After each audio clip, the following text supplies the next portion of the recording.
But I don't know how it can be said that we know for sure that there isn't a lack of money, because, again, to reiterate a point I made earlier, we don't have a financial report from the city controller. We've asked for it. We don't know what the status of funds are. I don't think there's any council member here tonight who can even tell us whether or not the seated bond has been marketed and sold, and that $30 million is available for the tremendous number of road projects in my district, in Councilwoman Goldner's district, city streets concrete streets that are broken up and busted up. And the point I want to make is lowering the wealth of our community. Because if you take a house of equal, you take a $250,000 house, you take a $150,000 house or $100,000 house, and you have a house of equal value, and one is on a street that's well maintained, and one is on a street that is broken up concrete, which one is going to be worth more? It's going to be the one on the better street, and that's a responsibility of the city. When we cannot replace, and in fact, whole neighborhoods, and we've been doing sort of a basis with seeded money, which we now will not have as an option, on somewhat of a block-by-block basis, we're lowering the wealth of our community. And I think, economists can lay it out for us. We can have them do the calculations of we're lowering personal wealth of our citizens when we're not able to take care of that key infrastructure.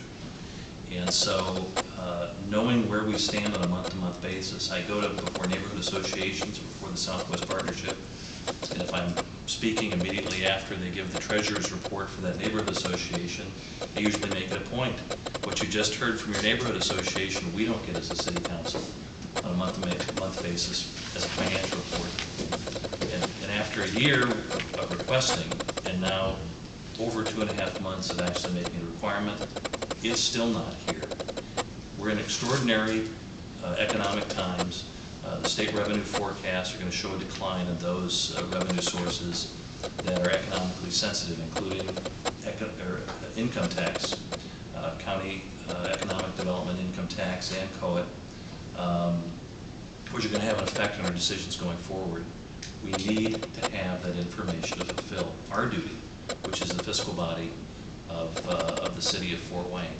We're being asked to consider over the next 2 weeks an interlocal governmental agreement, and we're going to be considering it when we don't have financial information to give us a real feel for what we are going to be able to put toward transportation.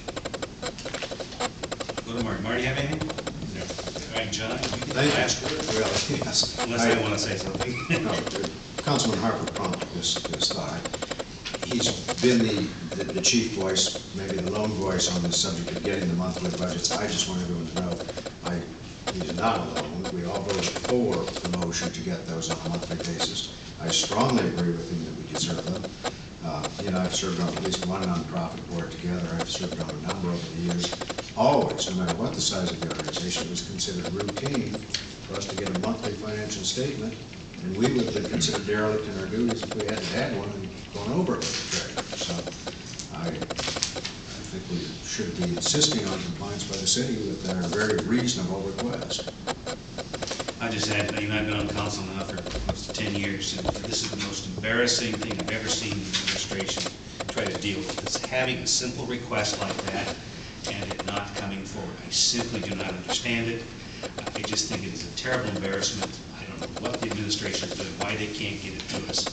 And all I can say is I'm glad I'm not the controller.